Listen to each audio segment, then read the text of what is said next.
అందరికీ హాయ్ అండి. Welcome to my cooking stories.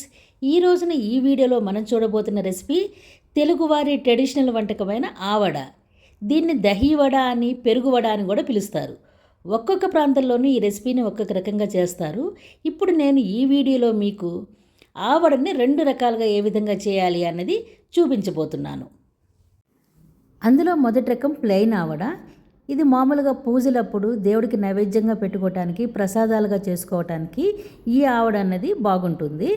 అలాగే రెండో రకం స్పైసీ ఆవడ. ఇది స్పైసీనెస్ ఇష్టపడే వారి కోసము, ఎప్పుడైనా ఏదైనా స్పైసీగా తినాలనిపించినప్పుడు చేసుకోవటానికి ఈ రెండో రకం బాగుంటుంది. ఈ 2 రకాలు కూడా మీరందరూ చూసి ఇందులో మీకు ఏది నచ్చింది అనేది ఒక కామెంట్ చేయండి. అలాగే మీలో ఆవడంటే ఎంతమందికి ఇష్టమో అనేది కూడా కామెంట్ చేయండి. ఈ 2 రకాల ఆవళ్ళ కోసం ఇప్పుడు నేను 2 కప్పుల మినపప్పును తీసుకుని ముందుగా బాగా వాష్ చేసుకుని ఒక 4-5 గంటల పాటు బాగా నానబెట్టుకున్న తర్వాత మరొక్కసారి వాష్ చేసుకుని వీటిని తీసుకుంటున్నాను. ఇలా వాష్ చేసి పెట్టుకున్న మినపప్పు నుంచి ఇప్పుడు వాటర్ని పూర్తిగా డ్రైన్ ఆఫ్ చేసి ఒక మిక్సీ జార్లోనికి తీసుకుని దీన్ని ఏమాత్రం వాటర్ వేయకుండా అవసరం అనుకుంటే 1 or 2 స్పూన్స్ వాటర్ మాత్రమే వేసుకుని దీన్ని గ్రైండ్ చేసుకోవాలి. గ్రైండ్ చేస్తున్నప్పుడే సాల్ట్ని కూడా మిక్స్ చేసుకుని గ్రైండ్ చేసుకుని ఆ తర్వాత ఈ విధంగా బీట్ చేసుకుని ఒక 1 అవర్ పక్కన పెట్టుకుని తర్వాత ఆవడలను వేస్తే అవి చాలా ప్లఫీగా స్మూత్గా వస్తాయి. ఇప్పుడు మనం ప్లెయిన్ ఆవళ్ళకి తాలింపు కోసమే ఒక చిన్న ప్యాన్లోనికి కొద్దిగా నూనె, తాలింపు దినుసులు వేసుకుని 2 వరకు ఎండుమిర్చి, కొద్దిగా కరివేపాకు వేసుకుని వీటన్నిటిని ఫ్రై చేసుకుని స్టవ్ ఆఫ్ చేసుకుని దీన్ని పూర్తిగా చల్లారిన తర్వాత మనం పెరుగులోనికి యాడ్ చేసుకుంటాము. ఇప్పుడు ప్లెయిన్ ఆవల కోసం మనం ఒక బౌల్లోనికి 3 కప్స్ వరకు పెరుగుని తీసుకుని దానికి తగినంతగా సాల్ట్ని యాడ్ చేసుకుని ముందుగానే ఫ్రై చేసి చల్లార్చి పెట్టుకున్నటువంటి తాలింపును కూడా ఇందులోనికి వేసుకుని దీన్ని మిక్స్ చేసుకుని ఆ తర్వాత ఒక 2 లేదా 3 పచ్చిమిర్చిని సన్నగా కట్ చేసుకుని ఇందులోనికి యాడ్ చేసుకుంటాము. అలాగే ఒక 1/2 ఇంచు వరకు అల్లమును కూడా సన్నగా తురుముకుని ఇందులోనికి వేసుకుంటాము. ఇప్పుడు కొద్దిగా కొత్తిమీర, క్యారెట్ తురుముని వేసుకుని వీటన్నిటిని కూడా మిక్స్ చేసేసుకుని ఈ పెరుగుని ఈ విధంగా మనం ప్లెయిన్ ఆవళ్ళ కోసం సిద్ధం చేసుకుని ఈ విధంగా కలుపుకొని ఇక్కడ పక్కన పెట్టుకుంటాము. ఇప్పుడు రెండో రకమైన స్పైసీ ఆవళ్ళ కోసము ఇలా 1 ఇంచ్ అల్లము, ఒక 8 నుంచి 10 వరకు పచ్చిమిర్చిని తీసుకుని ఒక మిక్సీ జార్లో వేసుకుని గ్రైండ్ చేసుకుని ఇలా పేస్ట్ని పక్కన పెట్టుకుందాము. ఇప్పుడు ఒక చిన్న ప్యాన్లోనికి మనం కొద్దిగా ఆయిల్ని తీసుకుని దానిలోనికి తాలింపు దినుసులు అంటే మినపప్పు, ఆవాలు, జీలకర్ర వేసుకుని వీటిని ఫ్రై చేస్తూ దానిలోనికి కొద్దిగా కరివేపాకు, ఇంగువ వేసుకుని ఇప్పుడు మనం గ్రైండ్ చేసుకున్నటువంటి అల్లం పచ్చిమిర్చి పేస్ట్ని కూడా ఇందులో వేసుకుని దీన్ని కూడా ఫ్రై చేసుకుంటాము. దీనిలోనికి కొద్దిగా పసుపుని యాడ్ చేసుకుని ఇది మాడిపోకుండా ఉండాలనుకుంటే కొంచెం వాటర్ని కూడా అవసరం అనుకుంటే వేసుకుని దీన్ని ఫ్రై చేసుకుంటాము. ఇది పచ్చి వాసన పోయేంత వరకు కూడా దీనిని ఫ్రై చేసుకుని ఇది పూర్తిగా చల్లారిన తర్వాత దీన్ని మనం పెరుగులోనికి యాడ్ చేసుకుంటాం అన్నమాట.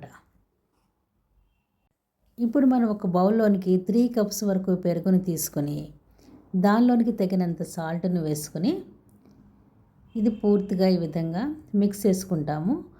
అవసరం అనుకుంటే కొద్దిగా వాటర్ని యాడ్ చేసుకొని ఈ విధమైన కన్సిస్టెన్సీ వచ్చిన తర్వాత దీనిలోనికి మనం ఫ్రై చేసుకున్నటువంటి అల్లం పచ్చిమిర్చి పేస్ట్ను కూడా వేసుకొని దాన్ని కూడా మిక్స్ చేసుకుంటే మనకి స్పైసీ ఆవళ్ళకు కావాల్సిన పెరుగు రెడీ అవుతుంది. వడలను డీప్ ఫ్రై చేయడానికి ముందుగా మనం హాట్ వాటర్లోనికి కొద్దిగా ఇంగు వేసుకుని పక్కన పెట్టుకుని ఫ్రై అయిన వడలను ముందుగా దీనిలో వేసుకుని కొద్దిసేపు ఉంచిన తర్వాత మనం పెరుగులో వేసుకున్నట్లయితే ఆవళ్ళను మనకి చాలా సాఫ్ట్గా వస్తాయి.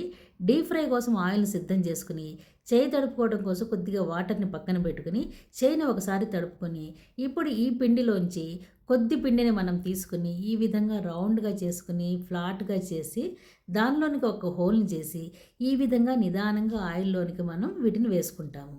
చేత్తో డైరెక్ట్గా వేయటం వస్తే ఈ విధంగా వేసుకోవచ్చు.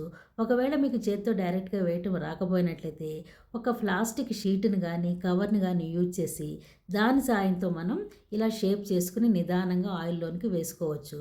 వీటిని మరీ క్రిస్పీగా ఫ్రై చేయాల్సిన పని కూడా లేదు.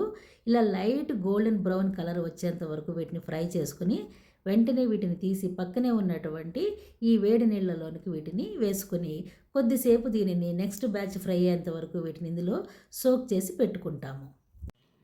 ఇప్పుడు రెండో బ్యాచ్ వడలను వేస్తున్నాము. చేత్తో డైరెక్ట్గా వేయటం రాకపోతే కుదరకపోతే ఇలా ఒక స్టీల్ స్ట్రైనర్ను ఉపయోగించి దాని ద్వారా ఇలా నిదానంగా నూనెలోనికి వదులుకోవచ్చు. లేదా ఒక స్టీల్ గరిటెనైనా ఉపయోగించి దాని మీద ఈ విధంగా మనం వడలను షేప్ చేసుకుని నిదానంగా ఆయిల్‌లోనికి వదులుకోవచ్చు.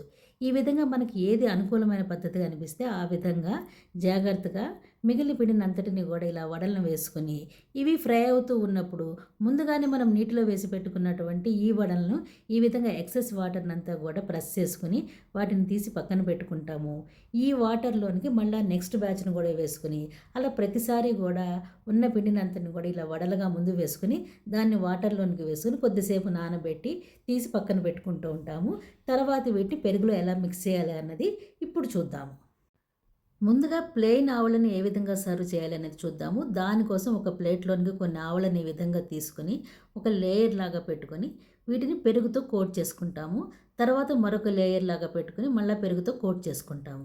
జనరల్‌గా అందరూ చెప్పేది ఏంటి అంటే ఆవళ్ళని ఒక గంట, 2 గంటల సేపు పెరుగులో నానిన తర్వాత తింటే చాలా బాగుంటాయి అని. అలా తింటే బాగుంటాయి గానీ ఒక్కొక్కసారి అవి ఓవర్ సోక్ అయిపోయి అడుగున ఉన్నటువంటి ఆవళ్ళు బ్రేక్ అయిపోవటము, పేస్ట్‌గా అయిపోవటము, ఒక్కోసారి పులిసిపోవడం కూడా జరుగుతూ ఉంటుంది.